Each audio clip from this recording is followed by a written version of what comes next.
Assalamualaikum warahmatullahi wabarakatuh.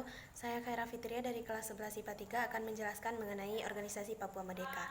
Organisasi Papua Merdeka ini merupakan sebuah organisasi terlarang yang didirikan di Papua, di mana organisasi ini bertujuan untuk membentuk negara sendiri dan ingin melepaskan diri dari Indonesia. Di mana hal ini dimulai pada tanggal 1 Desember 1993 sampai sekarang saat ini, di mana gerakan ini dipimpin oleh Jacob Hendrik Pry di Papua Barat. Organisasi ini dicap sebagai teror karena organisasi Papua ini merupakan sebuah organisasi ilegal yang dimana mereka melakukan kekerasan terhadap warga setempat. Sejarah mencatat bahwa awal mula organisasi Papua ini berdiri karena adanya adu domba dari pihak Belanda. Kita mengetahui bahwa pihak Belanda tersebut masih belum senang karena Indonesia bersatu dengan Papua. Kita mengetahui Papua masih memiliki alam yang asri dan menghasilkan menghasilkan penghasilan seperti emas dan tambang-tambang lainnya. Karena itu mereka mengadu domba warga Papua dengan warga Indonesia sehingga mereka ingin memisahkan diri dari Indonesia. Hal ini sendiri diceritakan langsung oleh tokoh organisasi Papua Merdeka yaitu Nicholas Joe. Bahkan organisasi Papua Merdeka ini yaitu salah satu anggota dari mereka mengumumkan bahwa mereka tidak mau kehidupan modern, menolak pembangunan, rombongan pemuka agama, lembaga kemanusiaan dan organisasi pemerintahan, dan mereka ingin ditinggalkan sendiri. Bayangkan, mereka yang merupakan bagian dari Indonesia ingin memisahkan diri dari Indonesia. Sampai saat ini, organisasi Papua Merdeka kerap melancarkan serangan-serangan dan aksi-aksi teror di Papua.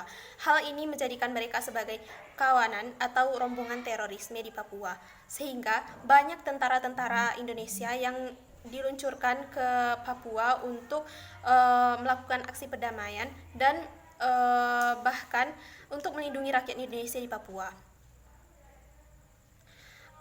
Beragam upaya pendekatan telah dilakukan oleh pemerintah dari lintas presiden hingga terakhir oleh Presiden Joko Widodo. Masih belum mampu menekan konflik di bumi Papua. Motif kekerasan semakin beragam.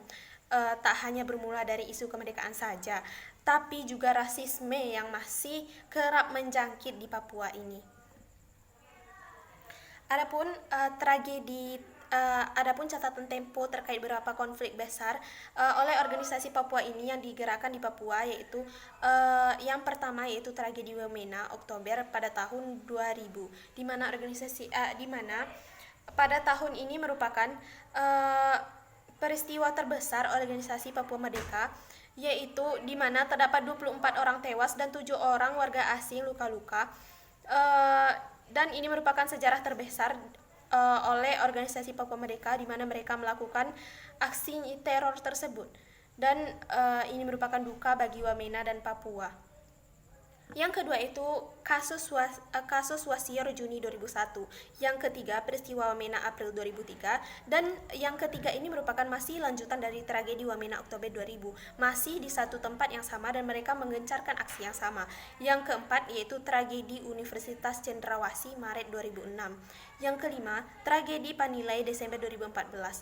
Baru beberapa bulan Jokowi menjabat, kita mengetahui bahwa saat kita ingin mengangkat presiden, tentunya rakyat Indonesia bersatu untuk mengangkat presiden tersebut dan menjadikannya sebagai pemimpin negara.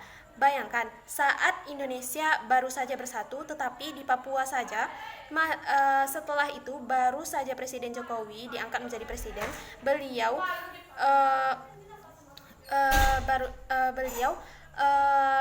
langsung dihadapi oleh kasus tersebut. Selanjutnya yaitu yang